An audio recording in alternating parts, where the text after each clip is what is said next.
Frog God, Frog God. Good morning, Frog God fans. Welcome to the channel. I'm Alice Peng, and I'm with Matt Finch this morning above me. Hey, Matt. How are you? I'm great. I'm looking forward to talking about the projects that you will have on World Anvil in a moment. Okay. And below me is Brandon Powers. Hey, Brandon. Howdy, howdy. So, Matt, we wanted to get your take on World Anvil and what it would do for the community of gamers out there. Sure. I mean, it's a essentially cooperative world that, in terms of the software, you can go to different places in the world, pin something, add something more. What we've been doing is populating that with a lot of the Frog God material because it is the Frog God Lost Lands campaign that's in there.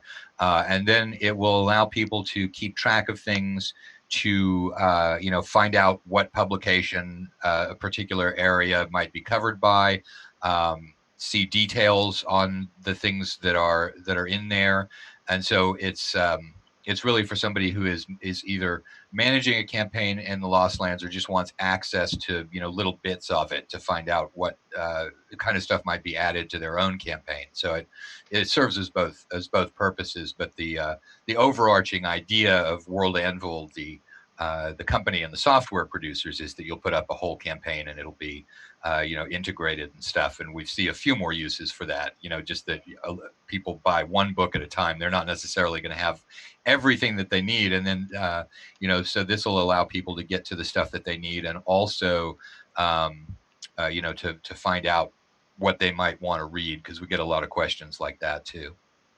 Well, Yeah, and just on the map, just seeing where everything is, like the different adventure modules and such. And so sometimes you've got your group in there, and you're wondering, well, what do I do now? And just to be able to bring that up and start, even if you didn't have the books, you were just using World Anvil in general, and see some of the other things that are going on in that area can be great to bring ideas up. And part of the benefit of the modern world too is that if you want to look at something, you don't necessarily have to buy a Dead Tree book. You can get a PDF a lot cheaper and just sort of brief yourself on what's going on in an area too. absolutely. And speaking of being able to see modules and such, we were going to go over a little bit about the first module that people can find of yours that will be up on World Anvil, which is going to be Grimmsgate. And here I'm showing people the 5th edition version. Okay. And Yeah, so, yep, there's a 5th edition and a Swords and Wizardry version for Grimmsgate that yes. are available on Drive-Thru and on Frog God's website. And I absolutely love the cover. That isn't that just an awesome cover. That's one of the cooler pieces of art that we've gotten for cover art. It really captures the feel of the place, because Grimsgate is a really run down kind of area. It's a rural village, but it's just about as cruddy as rural villages get. So and it captures that nicely in the cover artwork, I think. Yeah, Grimmsgate has about 12 buildings. That's my That's recollection. about it. Yep. Yeah. Well, I mean, part of that too is it's useful. It's designed. Originally, it was designed as an introductory module for Swords and Wizardry, and the 5th edition version is a lot more stripped down in terms of stuff like introductory things, because that's not necessary so much in a 5th edition sort of thing. But when you are writing an area that's intended to serve, at least temporarily, as a home base, there are really only a few things that you need in that home base for the people to go in. It's easier if it's smaller, because the players can wrap their heads around what's going on there, instead of having this large area where they're not really sure what who they ought to talk to or what they need to do. And so using I always try and use smaller communities when it's a home base kind of a thing. So yeah, it's very small. It is small for a reason, and that's what it is. Very cool. So my understanding is that they go into a temple and do a little temple dungeon delve. Is that correct? Yep. Cool. Can you tell us a Yeah, little bit of the elevator pitch without spoiling it for people? Well, honestly, it's been a really long time since I wrote this module, so the elevator pitch is going to be pretty out of date. But what you find in there are a set of unusual monsters that are, not something that the players are necessarily going to expect. And then you've got, built around that, um, what are going to be the effects of having these guys in a place, plus what areas might they not have gone into, what are those areas going to look like.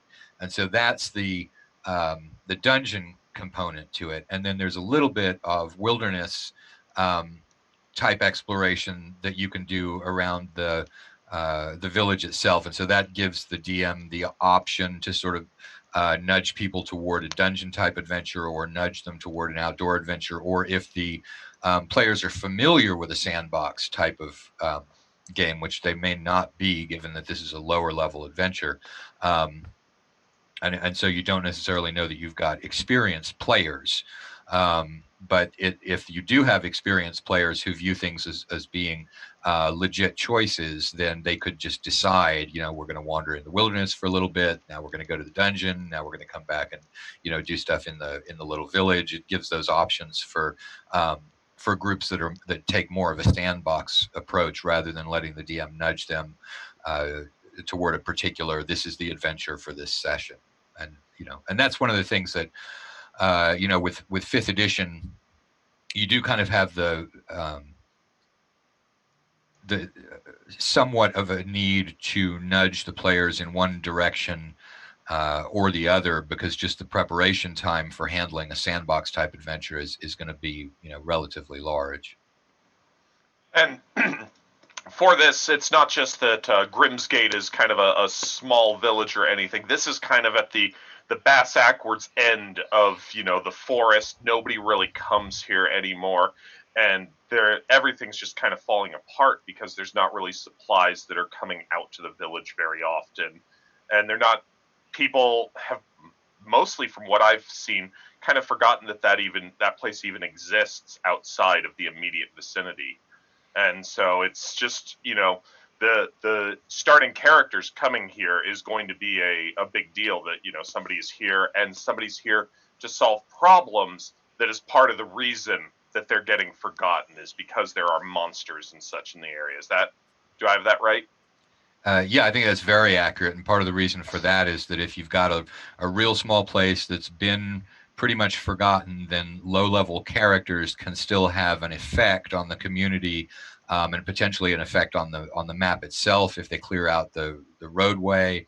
And that gives them the kind of rewards that ordinarily you only get with higher level sort of characters. They can immediately affect the map. And one of the things that I tell people all the time is that one of the big rewards of this kind of gaming is to let players change the map.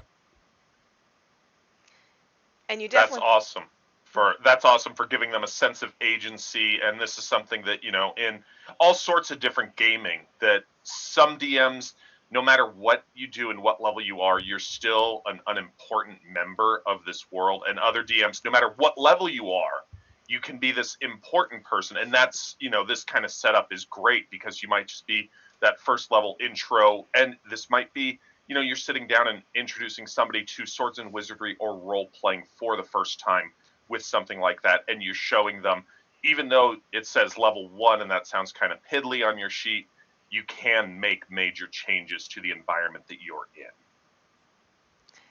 And I like the maps that you provide for this, that there's enough that GMs can definitely adjust and move. You've got the wilderness map where people can start branching out and start exploring and saying, hey, what's over here, what's over there, and start building. This goes back to the old days of where people can start building their little empire from first level. And eventually have a kingdom that depends on them, that likes them, because, like you said, Grimmsgate's going to be like, oh my gosh, there's somebody here to solve problems. Yeah, So. exactly, and that's that's the idea, and I think it's important for as Brennan was saying, it is important for lower level characters to still get the kind of rewards that you get from playing when it's high level characters, because that's one of the integral pieces of fun when you're playing D&D is in my view is being able to have an effect, even if it's a little one, even if it's a little tiny geographical area. It's still one of the major rewards is to change things. I completely agree, and it's not seen a lot anymore. So it's something that, throwing back to that older mentality, is a really, really good thing in my opinion. So, when did you write this module? You said that you wrote this module a long time ago. How long ago did you write this module?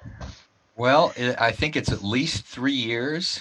And You are 4 years short at least, because okay, according to Drive Through, It's all this right. was added to their catalog back in 2013, March 21st of 2013. So 7 years then. Yeah. So yeah, we kind of put you on the spot with asking you to talk about it, but we wanted to show it off, and I think you did a great job.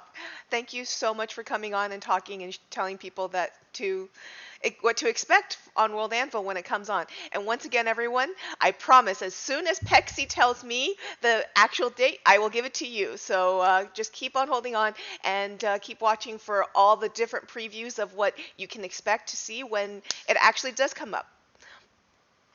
Anything people want to add before we close out? Do you know what region of the world that this one is taking place in?